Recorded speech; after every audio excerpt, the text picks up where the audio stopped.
Hey guys, welcome back to my channel. Joshana here to talk about some friggin' books. So the first thing I actually would like to address today is, number one, I'm still not sure if I like if being centered, if I like where I'm sitting. I'm not sure if I like having stuff up on this shelf. I don't know. Also, so our new place it sits right on the street and you can hear cars going by. Hopefully you guys can't hear it very well, if at all, but I can, and it's hella distracting. At any rate, today I'm going to discuss some of the books I have read recently. So the first two I'm going to talk about real briefly. I actually read in February. You guys know, if you watched my life update video, that my life has been a mess. And yeah, this I read literally at the beginning, I think, of February. The book in question is The Call of the Wild. So this is a bind-up of The Call of the Wild and White Fang. White Fang, I did not realize, is the actual, So this is White Fang. This is The Call of the Wild. So it's basically a novella. I actually wasn't really aware of that. And so yeah, I read The Call of the Wild. It was fine. I mean, it's like dogs, being dogs, and it's from the dog's perspective, and it's just kind of whatever. It's kind of just repetitive, the same thing over and over again. On my 1 to 10 more detailed scale, I gave it a 6.12, which translates to 3 pushinicorns, which is it's fine. I have a headache happening today, guys, so I'm bulk filming, but apologies if I'm kind of meh. So then the next book that I had read in February, which I already did a full individual review video of, but that is The Bells by Danielle Clayton, and I enjoyed this overall. This book is set in a New Orleans-esque world. It's called New Orleans, but it's not. I don't think it is New Orleans. I don't know. It could be a dystopian type thing. It's going to be a series. This is the first book. Beautiful writing. I really enjoyed it. I have seen some people comment and review that it's a little too fluffy, flowery writing, very descriptive. I liked it. It worked for me. I really enjoyed it. It's about the Bells. They're born beautiful. Everybody else in this world is born literally gray. They have gray skin and gray hair, and I think red eyes. So the Bells are born actually being just naturally beautiful, and they have this magic basically called Arcana, where they can make people beautiful. They can change the color of your hair, the color of your skin, the shape of your face, all that type of stuff. On my 1 to 10 scale, 7.75, which translates to 4 pushinicorns. Next, I buddy read Cinder by Marissa Meyer. I buddy read this with Ethereal Theory, and you guys should definitely go check her out if you haven't already. I will link her down below, of course. And she's just a doll. We used Snapchat to buddy read this together, and it was a lot of fun. And I always like buddy reading. I don't do it a ton because it can kind of be pressure, but we did it kind of a chill one. She knew that I was moving and stuff, so we just kind of took our time with it. But I always like buddy reading because you get talking about other things too, and so you get to know the person a little bit better, and that's always enjoyable, and it's always really nice when you do that and you find a new actual friend. So yeah, I really enjoyed it. And the book itself, I think probably everybody knows what Cinder is about. But yeah, it was fun. There were definitely things that we were come on. It's a teenager, and she does dumb teenager stuff. I appreciated that there wasn't, insta-love happening. It was, pretty quick love, but not insta-love. My biggest thing with this, and I'll probably, once I read the whole series, do, kind of more in-depth or something. I don't know. My biggest, qualm with this book, which I don't necessarily think it's a plot hole, it's just something that didn't make sense to me, was, so Cinder is, I don't want to say too much. Basically, she has an opportunity to help a lot of people, and she wants to run away. She's essentially a slave, kind of. She is owned by someone, and this person is her, it's the evil stepmother, and she's not nice, she's a bitch, but she's not torturing Cinder or, like, yeah, it sucks, and I'm not saying, oh, just deal with it, like you're owned by a human, like deal with it. No, not at all. But she gets put into a position where she has an opportunity to help a lot of people, like save people's lives, and this is when she decides she needs to run away immediately. And it just didn't really like sit well with me. It didn't make sense. I was like, why all of a sudden does she feel she needs to run away now? Like, the motives weren't very clear and didn't seem totally thought out, I guess. But whatever, that was just kind of something that bugged me a little bit. So on my 1 to 10 scale, Cinder gets a 6, which translates to a 3 Pushina-corn rating, which is like middle of the road. Because it didn't like blow my mind or anything, but I enjoyed it. My Throwback Thursday for February, which I ended up not even finishing until March. It was Caucasia by DNZ Senna. Throwback Thursday, meaning you're reading a book that you read a long time ago, you're rereading.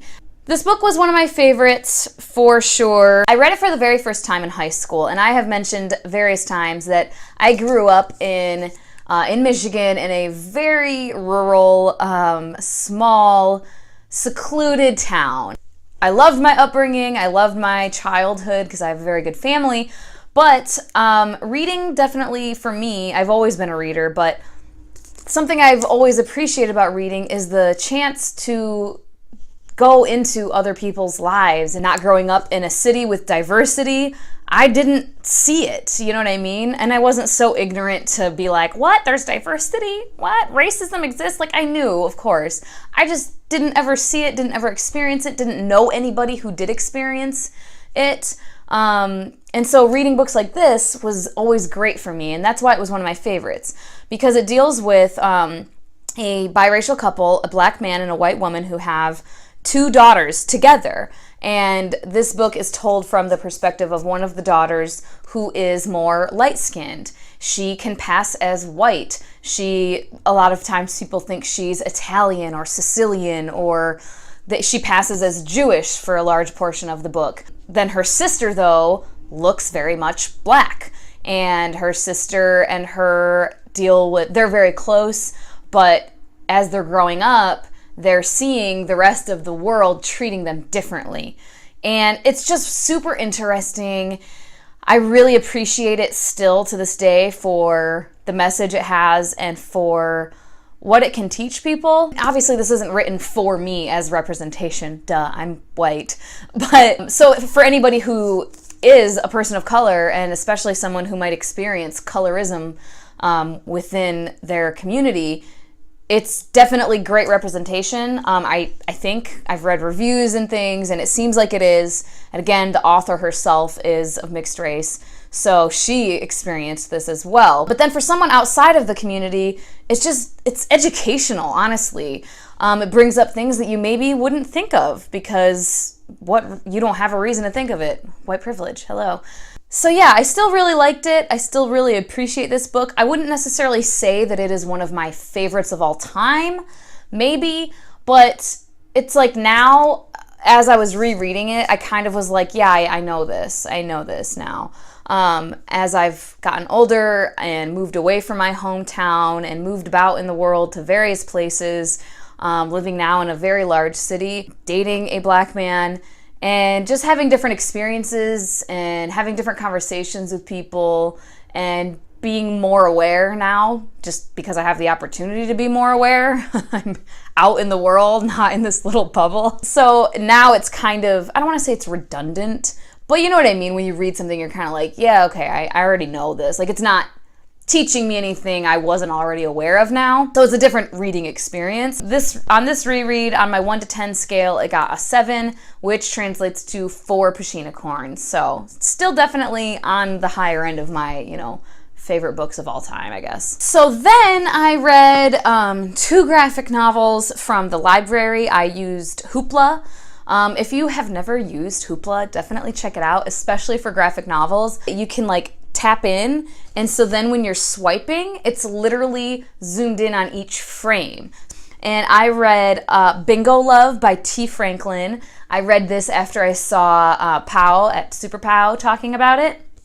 And it's a graphic novel about 2 African-American women who meet at bingo, like their church bingo, when they are young, and they become friends, and they develop a crush on each other. They want to have a relationship, but it's back in like the 1960s, and they can't. They both are, like I said, it's a church bingo thing. Their families are very involved in the church and all of that, and it's like a big no-no. Then they meet again at bingo when they're older, and like it's just so cute. I definitely recommend it.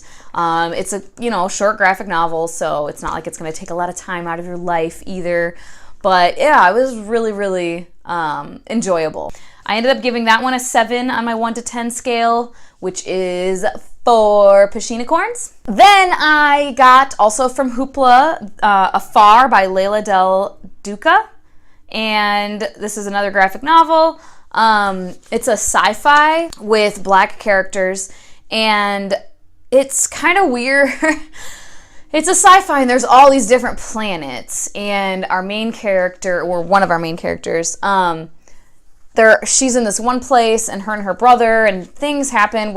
Basically, she starts, like, when she goes to sleep, she is waking up in other people's bodies on other planets. That's, I think, the best way I can describe it, and it's her, like, trying to figure this out. I liked it. It was very interesting, but I also got kind of confused at times because she's like hopping around and you're being introduced to different characters on these other planets. I still enjoyed it. It was still a fun read. On my 1 to 10 scale, I gave this one 6.5, which is 3 Pushinicorns. And then I kind of forgot that this was out, which is just sacrilege. Saga. And I had read volumes 1 through 7 for Booktubeathon last year. And then this one came out, I don't know when, but semi-recently. So this is volume 8 of Saga by Brian K. Vaughan. And as Saga always is, it was fun. It was a good ride, a good time, all that jazz. I wasn't necessarily like blown away, I don't think, by this one. On my 1 to 10, I gave it 6.87, which is 3 Pushinicorns. And then the last thing that I completed is Fables Volume 1 by Bill Willingham, I want to say. Yep, Bill Willingham. In this series, basically the premise is that all of the fairy tale lands, they call them the homelands. There was an invasion by somebody that came in and took over, and they all had to flee to Earth, to our world. I thought this was really fun. I likely will continue on with the rest of them. I don't know if it's one that I will want to purchase versus like Saga. I have 3 volumes of Saga, and I definitely want to own the rest. This one I don't know if I'll want to own necessarily. I think it will depend on how it continues. I wasn't like obsessed with it. I think the artwork just isn't exactly my jam, but I enjoyed it. So I gave it a 6.62 on my 1 to 10, which translates to 3 Pushinicorns. As always, leave comments down below if you've read any of these, have different opinions, or if you have the same opinion, whatever. Just tell me your opinions. Thank you so much for your time, guys, and I will talk to you later. Bye-bye.